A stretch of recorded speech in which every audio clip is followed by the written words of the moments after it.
Amparo Casar, presidenta ejecutiva de Mexicanos contra la Corrupción y la Impunidad. María Amparo, muchas gracias. No, hombre, al contrario, muchas gracias por darme la oportunidad. Doctora, ¿qué hacemos? ¿Cómo ¿Qué hace? hacemos? Bueno, ya está claramente documentado, no solamente por el reciente informe de Transparencia Internacional, sino por diversas encuestas, tanto oficiales como serían las de el INEGI, como otras que hacemos organizaciones de la sociedad civil aliadas con medios, como es el caso de Mexicanos contra la Corrupción y la Impunidad y Reforma, que llevamos 4 años midiendo las percepciones sobre corrupción, y no solo las percepciones, sino los hechos de corrupción. Esto es, qué número de personas han Sí. sufrido intentos de extorsión por parte de las autoridades o petición de sobornos, como lo queramos poner. Es dramático el lugar que ocupamos en todos los rankings mundiales. Somos el peor país de la OCDE, somos el segundo peor del G20, solamente nos gana Rusia, que no es así como para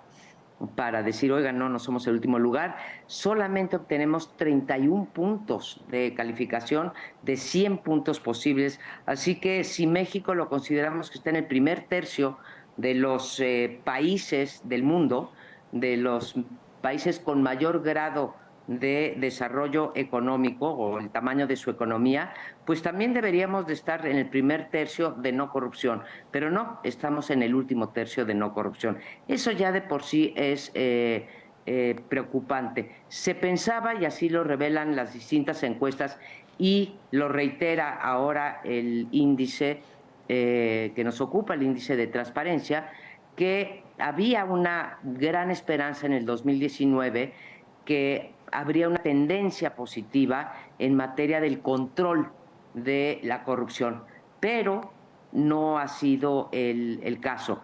El propio informe señala que esto se debe a que hay una ausencia de sentencias firmes para los involucrados en los grandes casos de corrupción. Fíjate los que citan: Odebrecht, la estafa maestra, agronitrogenados en Pemex o el más reciente Segalmex, ¿sí? Y todo esto ha puesto en duda la capacidad de la Fiscalía General de la República para ir más allá de lo que siempre hacemos, la denuncia e incluso entregar evidencia, ¿no?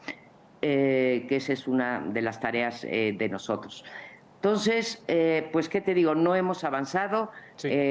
La mayor parte, más del 50%, piensa que va a haber más corrupción. Esta encuesta, la de Mexicanos y Reforma, fue levantada en el 22. Se espera más corrupción en el 23 y prácticamente ya, vaya, el Financiero mismo ha documentado que la política anticorrupción del presidente López Obrador pues queda reprobada por la mayoría de los mexicanos, como sucede con otras políticas, ¿no? La política de salud, la Sí. política de educación, la de la pobreza, etcétera. Entonces, ese es el panorama. De Ahora, acuerdo. si quieres, entramos ya, pues, al qué hacer, pero no Sí, sé por si favor. tengas alguna pregunta sobre el panorama. Está perfectamente claro el diagnóstico del enfermo, doctora. Entonces, Es, ¿cómo lo vamos a tratar?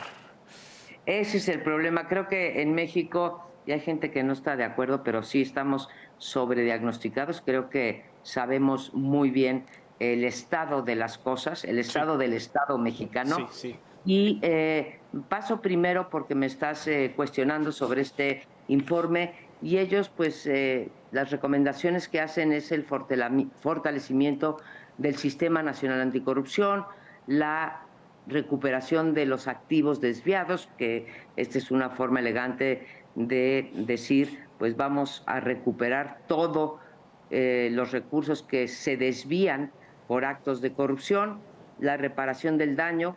Se habla de garantía de no repetición. Ahora te voy a decir qué pienso de esto, Sí. que hay que proteger a los denunciantes, y esto que me gustó mucho, dice, no solo a los denunciantes, sino también a los que investigan la corrupción, Mm, que ese es un problema muy grande en México, como en otros países, y así lo ha dicho la Comisión Interamericana de Derechos Humanos.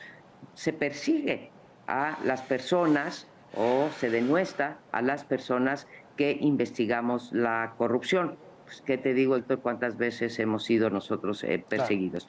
Y finalmente, pues trabajar en una fiscalía autónoma, que aunque hoy es autónoma en el papel, no lo es en la realidad. La Fiscalía Anticorrupción, que está dentro de la Fiscalía General de la República, pues no tiene, te voy a decir honestamente, no tiene ni recursos. La persona que está al frente es una persona, yo la respeto mucho, a la doctora María de la Luz Mijangos, pero ni tiene autonomía ni tiene recursos para hacer su trabajo. Y la Sí, última recomendación que nos hacen a México es que dejemos de usar la corrupción o la política anticorrupción con fines electorales. Bueno, estas son las recomendaciones. Yo ya no soy tan ambiciosa, ¿sí? Yo ya lo que quisiera, en efecto, sí hay que romper este círculo de la ilegalidad en materia de delitos de corrupción, que es no se denuncia, si se llega a denunciar, no se abre una carpeta de investigación, si se llega a abrir una carpeta de investigación, normalmente está mal integrada o puede caer en un juez que pues deje libre al presunto delincuente de delitos de corrupción y pues raramente se llega ya a la privación de la libertad. Pero hay un montón de medidas que podríamos hacer en México para ir bajando los niveles de corrupción. Te platico una sí, que por no favor. necesita reformas constitucionales, no necesita gran cosa. Por ejemplo, que la gran mayoría de los mexicanos, en vez de que la inmensa o la pequeña minoría de los mexicanos pudiésemos hacer la mayor parte de los trámites que tiene que haber, que tienen que ver con un funcionario, una autoridad administrativa, que se pudieran hacer por Internet. Esta idea muy simple la Sí, han implementado en muchos países y ha resultado ser muy efectiva. Y sin embargo, aquí encontramos que pues más de la mitad de las personas tienen que acudir a las oficinas públicas a hacer sus trámites. Léase un trámite de construcción, un ujú, trámite para encontrar un lugar para tu hija en la escuela, para encontrar un lugar en una cita en el Seguro Social, para conseguir una receta médica. Si eso se hiciera de manera automatizada, rebajaríamos muchísima. Otra también muy simple que te puedo comentar es que se termine el uso de dinero en efectivo. claro.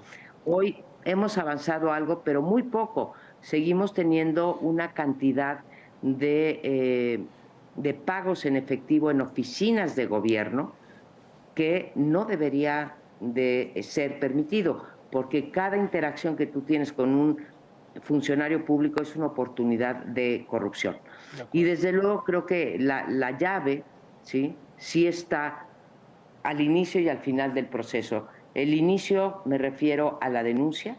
No denunciamos los delitos porque sabemos que van a acabar en nada y que corremos peligro de denunciarlo. Y el final de la cadena es, en efecto, una justicia que no esté politizada. Pues te diría yo que Andrés Manuel López Obrador llegó, como han llegado muchos otros mandatarios latinoamericanos, con la promesa de terminar la corrupción.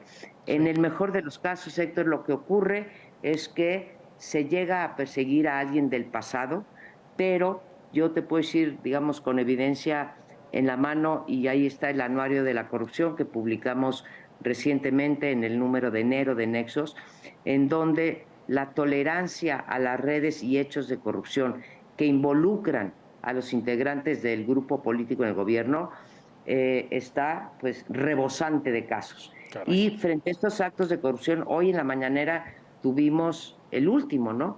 O bien los niegan y se dicen son mis adversarios que Sí, quieren desprestigiarlos, ¿no? Mi hermano Pío no recibió dinero, recibió aportaciones para el movimiento. O los minimizan, no sé, recuerdo ahorita el plagio o la compra de tesis de la ministra Yasmín Esquivel y ujú, entonces la califican de un pecado de juventud. O tercero, los desestiman. Hoy en la mañana, con respecto a la investigación del el desvío de 830 millones de pesos en la SEP, ¿qué nos contesta el presidente? que el presunto culpable, en este caso Delfina, la candidata al Estado de México, es honesta, es honorable y le consta que es buena persona, Sí, incapaz de cometer un acto de corrupción. Esas son las respuestas del gobierno en lugar de hacer una investigación claro. y darnos a los ciudadanos los resultados de esa investigación. Doctora María Amparo Alcázar, gracias por ahora. En otra ocasión, si es que la agenda se lo permite, Claro. iremos haciendo contacto con usted sobre estas dependencias, sobre estas recomendaciones. Ahora que necesitaba qué se recomienda para ir avanzando en esto, pues hay dependencias que pueden existir para favorecer a un clima de un proceso, de un combate a la corrupción más eficaz, pero no lo están haciendo. Eso por un lado. Y también de ir construyendo una cultura anticorrupción que puede ir desde pues, estas oficinas de gobierno y evitar los trámites y el uso de efectivo. Es decir, un camino largo, pero por algo tenemos que comenzar, tomando en cuenta pues, cómo está el paciente ya Y, diagnosticado, como lo mencionamos, y, doctora. y creo que hay que convencer diciendo que la ausencia de corrupción en el mediano, incluso en el corto plazo, nos conviene a Sí. todos. Yo voy a tener más ingresos si hay menos corrupción y no tanto apelar a la cuestión ética, sino pues apelar a eso, a por lo que nos movemos los ciudadanos, ¿no? Por nuestro bienestar. Hay que trabajar todos los días en eso. Doctora María Amparo Casar, muchas gracias.